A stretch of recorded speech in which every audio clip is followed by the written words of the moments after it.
ಎಲ್ರಿಗೂ ನಮಸ್ಕಾರ. ನಾನು ಅರುಣ್ ಕುಮಾರ್. ಸೊ ನಿಮಗೆಲ್ಲ ಗೊತ್ತೇ ಇದೆ, ವಿವೋ V50 ಲಾಂಚ್ ನಡೀತಾ ಇದೆ ಫೆಬ್ರವರಿ 17. ಜಸ್ಟ್ ಒಂದಿನ ಬಾಕಿ ಇದೆ ಈ ವಿವೋ V50 ಲಾಂಚ್ ಇವೆಂಟ್ ಅಲ್ಲಿ ಪಾರ್ಟಿಸಿಪೇಟ್ ಮಾಡೋದು. ಸೊ ನಾನಂತೂ ತುಂಬಾ ಎಕ್ಸೈಟ್ ಆಗಿದ್ದೀನಿ. ಯಾಕೆ ಅಂತಂದ್ರೆ ಇದೇ ನಾನು ಫಸ್ಟ್ ಮೊಬೈಲ್ ಲಾಂಚ್ ಇವೆಂಟ್ಗೆ ನಾನು ಹೋಗ್ತಾ ಇರತಕ್ಕಂಥದ್ದು. ಸೊ ಈ ಆಪರ್ಚುನಿಟಿ ಕೊಟ್ಟಿರೋದಕ್ಕೆ thank you Vivo India and Vivo Karnataka. So especially ನನ್ನ ಈ ಜರ್ನಿ ಸೊ ನಿಮ್ಮ ಜೊತೆ ಶೇರ್ ಮಾಡ್ಕೊಳ್ಳೋದಕ್ಕೆ ತುಂಬ ಇಷ್ಟಪಡ್ತೀನಿ. ನಡೀರಿ ನಮ್ಮ ಜರ್ನಿನ ಸ್ಟಾರ್ಟ್ ಮಾಡೋಣ. ಸೊ ಬೆಳಗ್ಗೆ ಬೇಗ ಎದ್ದು ರೆಡಿಯಾಗಿ ಬ್ಯಾಗಲ್ಲಿ ನಮ್ಗೆ ಏನೇನು ಮೆಟೀರಿಯಲ್ಸ್ ಬೇಕಾಗುತ್ತೆ ಎಲ್ಲ ಪ್ಯಾಕ್ ಮಾಡಿ ರೆಡಿ ಇದ್ದೆ. ಕ್ಯಾಬ್ ಬುಕ್ ಮಾಡಿದ್ದೆ, ಕ್ಯಾಬ್ಗೋಸ್ಕರ ವೆಯ್ಟ್ ಮಾಡ್ತಾ ಇದ್ದೆ. ಕ್ಯಾಬ್ ಅಂತೂ ಆನ್ ಟೈಮ್ ಬಂತು, ಯಾಕಂದ್ರೆ ಸಂಡೇ ಆಗಿರೋದ್ರಿಂದ ನಮಗಂತೂ ಬೇಗ ರೀಚ್ ಆಗ್ತಾ ಇತ್ತು. ಸೊ ಅದರಿಂದ ನಾನು ಖುಷಿಯಾಗಿದ್ದೆ, ಏರ್ಪೋರ್ಟಿಗೆ ಸ್ವಲ್ಪ ಬೇಗ ರೀಚ್ ಆಗ್ತೀವಿ ಅಂತ ಹೇಳ್ಬಿಟ್ಟು. ಸೊ ಕಾರಲ್ಲಿ ಕೂತ್ಕೊಂಡು ಫ್ಯಾಮಿಲಿ ಅವ್ರಿಗೆ ಒಂದ್ಸಲಿ ಬಾಯ್ ಹೇಳ್ಬಿಟ್ಟು ಹೊರಟ್ವಿ. ರೋಡ್ ಅಂತೂ ಖಾಲಿ ಇತ್ತು. ನಿಜ ಹೇಳ್ತೀನಿ, ನಾನಂತೂ ಸೂಪರ್ ಎಕ್ಸೈಟ್ ಆಗಿದ್ದೆ. ವಿವೋ V50 ಲಾಂಚ್ ಇವೆಂಟ್ ಅಂತ ಹೇಳ್ಬಿಟ್ಟು. ನಾನು ಫಸ್ಟ್ ಟೈಮ್ ಹೋಗ್ತಾ ಇರೋದಲ್ವಾ, ಅದರಿಂದ ತುಂಬಾ ಇಂಟ್ರೆಸ್ಟ್ ಇತ್ತು ನನಗೆ. ಇನ್ನು ಅದೇ ತರ ಏರ್ಪೋರ್ಟ್ ಹತ್ರ ಬಂದಾಗ ನನಗೊಂದು ವಿವೋ V50 ಪೋಸ್ಟರ್ ಕಾಣಿಸುತ್ತೆ. ಸೊ ನಾವು ಅಲ್ಲಿಂದ ಬಂದಿದ್ದು Kempegowda international airport terminal 2. So terminal 2 ಅಂತ ನಿಮ್ಗೆಲ್ಲ ಗೊತ್ತೇ ಇದೆ ಹೆಂಗಿದೆ ಅಂತ ಹೇಳ್ಬಿಟ್ಟು. ನಾನು ಫಸ್ಟ್ ಟೈಮ್ ವಿಸಿಟ್ ಮಾಡ್ತಾ ಇರೋದು ಈ ಟರ್ಮಿನಲ್ 2ಗೆ. ತುಂಬಾ ಖುಷಿ ಆಯ್ತು ನನಗೆ ನೋಡಿ. ಎನ್ವೈರನ್ಮೆಂಟ್ ಎಲ್ಲ ಸಾಕಾಗಿದೆ.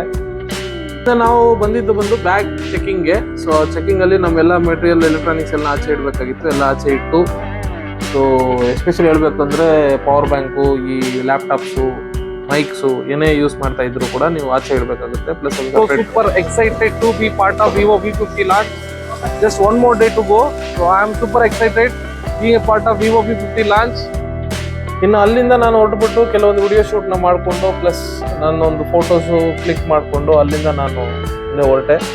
ಅಲ್ಲಿಂದ ಹೋಗ್ಬೇಕಾದ್ರೆ ನನಗೆ ಬಂದ್ಬಿಟ್ಟು ಕೆಲವೊಂದು ಹೋಟೆಲ್ಸ್ ಇರಲಿ, ಅಲ್ಲಿರ್ತಕ್ಕಂಥದ್ದು ಎನ್ವೈರ್ಮೆಂಟ್ ಅಂದ್ರೆ ತುಂಬ ಇಷ್ಟ ಆಯಿತು ಟರ್ಮಿನಲ್ 2ದು. ಅಲ್ಲಿಂದ ಬಂದ್ಬಿಟ್ಟು ನಾನು ಫ್ಲೈಟ್ ಒಳಗಡೆ ಬಂದ್ಬಿಟ್ಟೆ.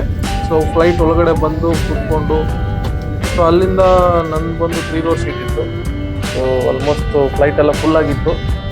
ಸೊ ಫ್ಲೈಟ್ ಫುಲ್ಲಾಗಿ ಆಲ್ಮೋಸ್ಟ್ ಟೇಕ್ ಆಫ್ ತಗೊಂಡು ಆಲ್ಮೋಸ್ಟ್ ಒಂದು ½ an hour ಆಯಿತು.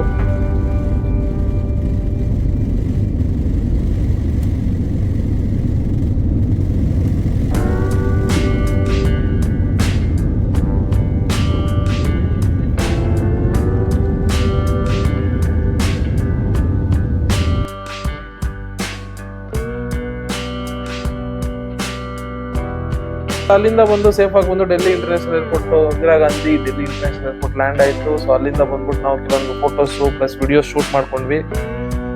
ಅಲ್ಲಿಂದ ನಾನು ಹೋಟ್ಲ್ ಚೆಕ್ ಇನ್ ಹೋಗ್ಬೇಕಾಗಿತ್ತು ಗೋರ್ಗಾಂವ್ಗೆ. ಸೊ ಅಲ್ಲಿಂದ ಕ್ಯಾಬ್ ಮಾಡ್ಕೊಂಡು ಗೋರ್ಗಾಂವ್ ಹತ್ರ ಬಂದು ಹೋಟ್ಲಲ್ಲಿ ಚೆಕ್ ಇನ್ ಮಾಡಿಕೊಂಡೆ. ನಿಜ ಹೇಳ್ತೀನಿ, ಹೋಟೆಲ್ ಮಾತ್ರ ಸೂಪರ್ ಆಗಿತ್ತು. ನಾವು ತುಂಬ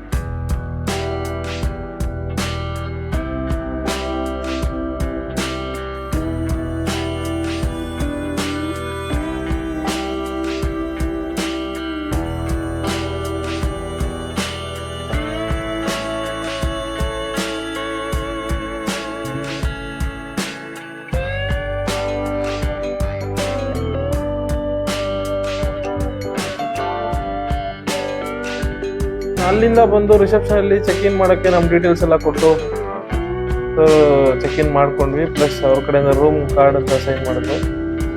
ಸೊ ಅಲ್ಲಿ ಒಳಗಡೆ 2nd floor ಎಲ್ಲ ಸೈನ್ ಆಗಿತ್ತು. ಸೊ ರೂಮ್ ಒಳಗಡೆ ಬಂದು, ರೂಮ್ ಮಾತ್ರ ನಿಜ ಹೇಳ್ತೀನಿ ನೋಡಿ, ಒಳಗಡೆ ಬಂದು ತೋರಿಸ್ತೀನಿ ಯಾವ ರೀತಿ ಇದೆ ಅಂತ. ನನಗಂತೂ ತುಂಬ ಖುಷಿ ಆಯಿತು. ರೂಮ್ ಮಾತ್ರ ಅಲ್ಟಿಮೇಟ್ ಅಂತಲೇ ಹೇಳ್ಬೋದು.